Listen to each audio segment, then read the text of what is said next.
Bavandimwe mwese, Kristo Yesu akuzwe. Ku izina ry'Imana Data na Mwana na Roho Mutagatifu, amina. Turabashimiye mwese abakomeje kwitabira no guhimbaza noveni muri iki cyumweru cyahariwe umuryango. Tuzasoza noveni, tuzayisoza ejo ku itariki 14 z'ukwezi kwa kabiri, ariko icyumweru cyahariwe umuryango tuzagisoza nyine ku cyumweru tariki ya 15 Gashyantare 2026.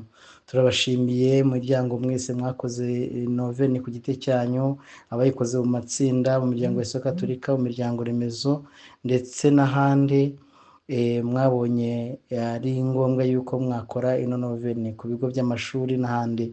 Mwese turabashimiye ubwitabire bwiza mwagiye mugaragaza mu kwitabira iyi noveni.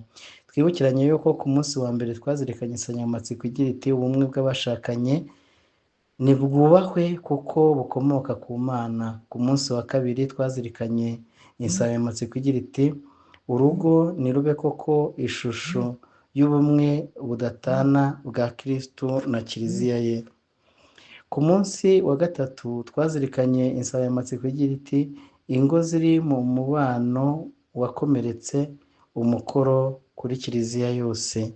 Naho ku munsi wa kane twazirikanye ko urugo rusenga ari rwo ruramba mu bumwe, ndetse tuzirikana yuko ubwo bumwe bugomba gushyigikirwa n'isengesho. Hanyuma ku munsi wa gatanu twazirikanye ko urugo rukwiye kwivugurura mu rukundo birugeza ku bumwe bushyitse. Ku munsi wa gatandatu twazirikanye ku nsanganyamatsiko igira iti urugo nirushinga imizi mu kwemera birukomeze mu bumwe. Naho ku munsi wa karindwi tuzirikana ko urugo rugomba kuba mu mizero bikarurinda guhungabana mu bumwe. Amizero atuma urugo rudahungabana mu bumwe. Ku munsi wa munani ari wo ku itariki 13 z'ukwa kabiri 2026 twazirikanye ko ibyishimo by'urukundo mu rugo nk'ikimenyetso cy'ubumwe ukomeye. Mu gusoza tariki 14 z'ukwa kabiri 2026 turazirikana ku bumwe bw'abagize umuryango ko ari inzira nyayo y'ubutungane. Ijambo ridufasha gusengeranya insanganyamatsiko yo ku munsi wa nyuma wa noveni isabira umuryango turarisanga mu ivanjiri ya Luka umutwe wa 2 umurongo wa 41 kugera kwa 42. Tubizirikane tubiteze amatwi y'umutima kugira ngo tubicengere neza. Ubumwe bw'abagize umuryango ni inzira nyayo y'ubutungane, ubumwe bugeza ku butungane. Rero reka tuzirikane n'ivanjiri idufasha gucengera iyo nsanganyamatsiko. Nyagasani Yezu nabane namwe. Amagambo mu ivanjiri ntagatifu uko yanditswe na Luka. Uko umwaka utashye, ababyeyi be bajyaga i Yerusalemu guhimbaza umunsi mukuru wa Pasika. Nuko umwana amaze imyaka 12 bajyanayo uko babimenyereye ku munsi mukuru. Iyo ni ivanjiri ntagatifu. Turazirikana yuko Yosefu na Mariya ndetse na Yezu bafatanyaga mu bumwe bubageza ku butungane. Ubwo bumwe nibwo batumaga bakora urugendo rurerure bajya i Yerusalemu kugira ngo bajye kuhaturira igitambo hamwe n'umuryango wose, bashimira Imana ibyiza ibagirira kandi bayiragiza ibyifuzo byabo n'imigambi yabo. Turazirikana ibi bikurikira uyu munsi.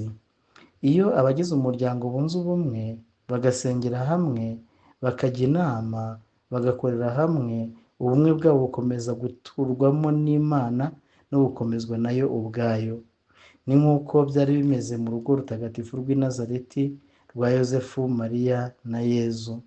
Ubuzima bw'abagize umuryango bunze ubumwe buhinduka rwose urugendo rukorewe hamwe, rubaganisha umunsi ku wundi ku Mana umubyeyi n'umuhuza w'abantu bose. Rero urugo rutagatifu rw'i Nazareti rwaranzwe no kunga ubumwe, gusengera hamwe ndetse bakajya inama, bagakorera hamwe. Ubumwe bwabo bwakomezwaga guturwamo n'Imana bitewe n'isengesho bakoraga. Umuntu yavuga ko banakoraga isengesho ribavunnye kubera urugendo rukomeye rurerure bakoraga bagana i Yerusalemu, ari ukugenda ari no kugaruka. Umwitozo w'uyu munsi hari ibibazo tugomba gusubiza. Muzirikana ko kuba hamwe kenshi uko bishoboka ari inzira y'ubutagatifu. Rwose kuba hamwe uko bishoboka ni inzira y'ubutagatifu, ni inzira y'ubutungane. Twaremewe kubana. Pawulo ati nimubane kandi mubane mu rukundo. Urwo rukundo rero ni inzira yonyine rukumbi abashakanye bagomba kunyura, kandi n'uwo mubano bagomba kugaragaza ni ukubana mu rukundo.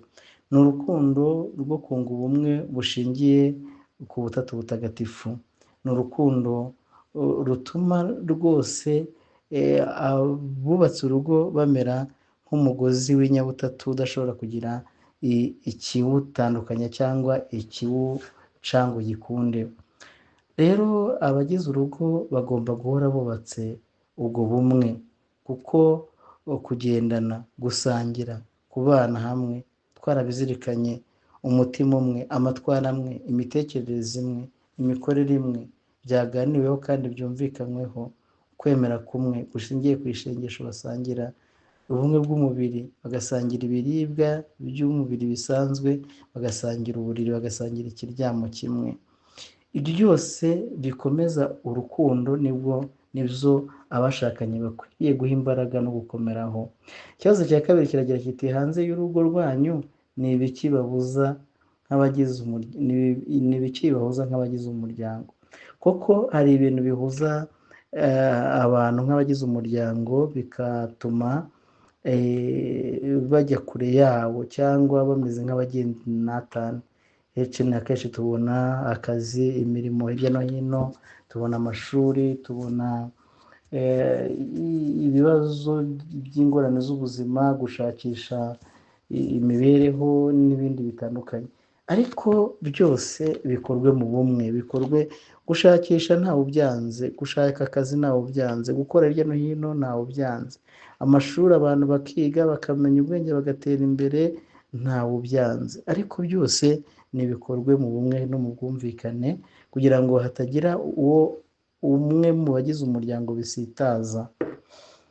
Ikibazo cya gatatu kirakiti mwiyumvisha agaciro ko gusengera hamwe, gusangira, gusohokana, gusura inshuti muri kumwe, kujyana mu misa, mu mwiherero n'ibindi. Ibyo bintu rwose ni ibintu bikomeye cyane, ubundi bikomeza ubumwe bw'abashakanye. Abashakanye iyo batangiye kugenda umwe ukwe undi ukwe, burya ubumwe buba bwarangije gutana, baba barangije gutandukana. Mu yandi magambo, abantu umwe atangiye gusenga undi ntaze, undi yatangira kuvuga isengesho undi akagenda, umwe akajya mu misa undi ntayikozwe, biba byarangiye, ubumwe buba bwatangiye gusenyuka. Gusengera hamwe ni ngombwa. Gusangira ifunguro, aho umwe afata utwarya akajya hariya n'undi akajya hariya n'undi akajya hariya, ugasanga abantu ntabwo bahuriye ku meza amwe. Burya ni naho bihera umwe atangira kujya arya yikubira n'undi akarya yikubira, mbese bose bakamera nk'abasahura urugo. Gusangira rero ibyo abantu bafite, uko byaba byinshi cyangwa bike kose bakabisangira, uko byaba bidafite cyangwa bigifite, abantu bakabisangira ntihagire uwikubira. Gusura inshuti muri kumwe, inshuti ni iz'umuryango, si iz'umuntu ku giti cye. Inshuti y'umugabo ugize uru rugo ni n'inshuti y'umuryango wose, inshuti y'umugore ugize uru rugo ni inshuti y'umuryango wose. Niyo mpamvu rero kumenyekanisha ko inshuti zirabasura no kugira ngo namwe mujye musura inshuti zanyu hamwe, bikomeza ubumwe bwanyu, bica urwikekwe, urwikekwe rubyara umwe gufuhira mugenzi we, kubera yuko byose babikora hamwe, bakajyana bakagarukana, mbese nk'abantu koko bagize umuryango umwe. Ikindi nanone usibye ibyo gusengera hamwe, gusangira, gusohokana, gusura inshuti hamwe, hari n'ibindi: kujyana mu misa, kujyana mu mwiherero, kujyana gutaha ubukwe, kujyana muri siporo, kujyana mu biganiro ibi n'ibi, kujyana mu myitozo iruhura iyi n'iyi, abantu bari kumwe. Iyo bishobotse rwose aba ari urugero rwiza kandi bikomeza abashakanye. Hanyuma ikibazo cya nyuma tuzirikana kuri uyu munsi ni ikibazo kigira kiti: mu muryango wanyu mukora iki ngo mutoze abana banyu hakiri kare kudakura baba ba nyamwigendaho? Abana mbere na mbere bakwiye gutozwa kubana n'ababyeyi, ariko bagatozwa no kubana n'abana bagenzi babo, ku buryo biyumva mu muryango, biyumva mu babyeyi, bakiyumva mu bavandimwe. Ibyo bikazabafasha n'ubundi kwiyumva mu baturanyi babo, kwiyumva mu nshuti no kwiyumva mu bavandimwe, bikabakomezamo uwo mubano. Rero kumera nk'aho abana bari kure y'ababyeyi, ababyeyi bakamera nk'aho bari kure y'abana, cyangwa se mwagira ba bashyitsi, mwagira za nshuti, mwagira ba bandi babagenderera cyangwa musangiye ubuzima, ugasanga abana murabahigika mukabashyira ku ruhande. Ni ngombwa yuko abana bamenya inshuti z'ababyeyi, kimwe n'uko rwose ababyeyi bakwiye kwihatira kumenya inshuti z'abana. Abana ntabwo babujijwe kugira inshuti bagenzi babo, ariko ababyeyi mugomba kubaba hafi kugira ngo nyine bwa bucuti bagirana n'abana bagenzi babo butazabaviramo ingorane, cyangwa se bukababyarira ibibazo bituma icyari ubucuti kiba urwangano, cyangwa kigatera amahane, kigatera n'ibindi bikomere by'ubuzima.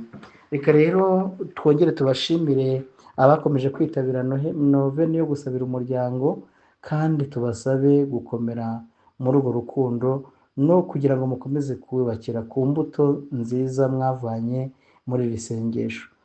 Rero mwese turabaragije Imana n'umubyeyi Bikira Mariya, muzagire icyumweru cyiza cyahariwe umuryango, kandi muzagisoze neza, muzizihize neza kugisoza muzirikana cyane cyane umutagatifu Valentine witangiye umuryango, kandi urugo rwacu turushaho kurutura umubyeyi Bikira Mariya n'umwana we Yezu Kristo, kugira ngo rubeho rufatira urugero ku rugo rutagatifu rw'i Nazareti rwa Yosefu, Mariya na Yezu.